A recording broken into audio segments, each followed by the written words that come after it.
Forcément, quand on arrive ici avec les gens et qu'on discute de leurs problématiques du quotidien, Oui, dans oui. cet Il y a espace-là, une autre il y a une dimension. espèce de truc d'ouverture qui se Oui, fait, tu oui, vois, oui. où ce qui était coincé, tendu, crispé, d'un Oui, seul je coup, comprends, ça, je comprends.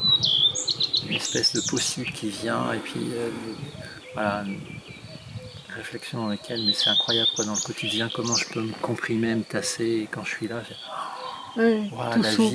la vie elle est ailleurs que dans ce dans quoi je m'enferme quoi. C'est un lieu tellement magique pour ouvrir des possibles quoi, tu vois, pour sortir de nos enfermements, sortir de nos courses, essayer de reconnecter en soi cette espèce d'essentiel qui fait que bah, je regarde les choses complètement différemment quoi. Quand je suis là, les tensions au travail, la relation aux autres, tout ça, ça prend une autre place quoi, et j'arrive à être beaucoup moins impacté par ce qui se passe et justement faire ce pas de côté dont je parlais tout à l'heure, qui fait que les difficultés sont ce qu'elles sont, mais je ne vais pas les voir de la même façon. Donc ça va me permettre d'imaginer d'autres façons de faire. Et ça c'est précieux, parce qu'à partir du moment où ces façons de faire, je les imagine ici, dans la nature, où je suis vraiment ancré dans ma verticalité, c'est comme si ces nouvelles façons de faire, elles ne sont pas que dans ma tête, quoi. Elles passent dans le corps, quoi. Et forcément, après, bah, c'est plus facile de les mettre en œuvre, quoi. Il suffit que je repense au moment que j'ai passé ici, au moment où on a passé ensemble ici, pour que ces façons de faire, bah, je les reconvoque, quoi. Elles reviennent, elles sont là. Parce que j'ai vécu avec.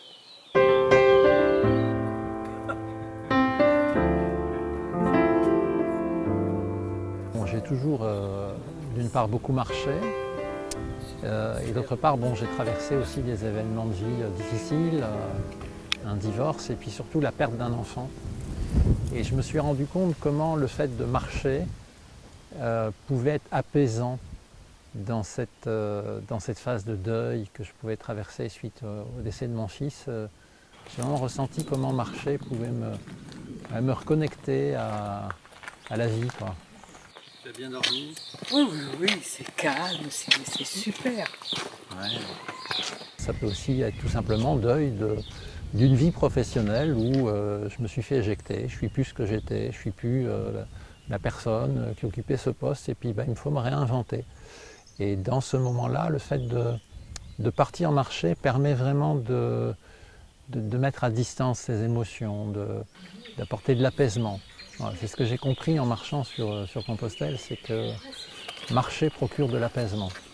Le simple fait de partir marcher permet de mettre à distance ce qui peut faire souffrir.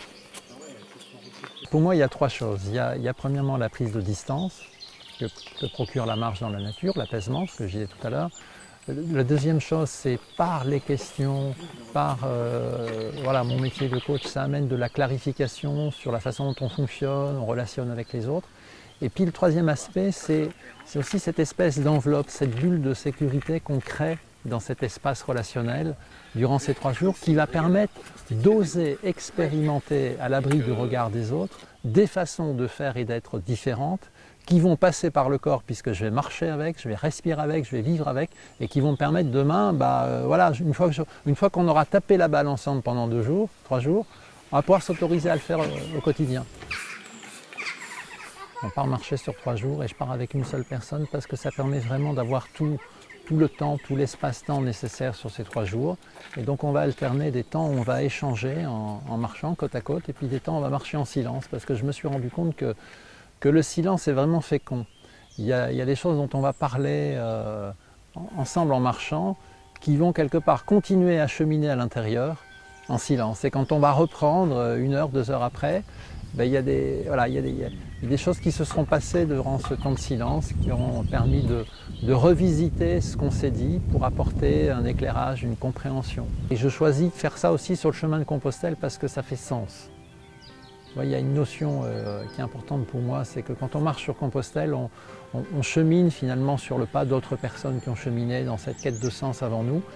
Et le chemin en lui-même est porteur de quelque chose par rapport à ce qu'on est venu chercher.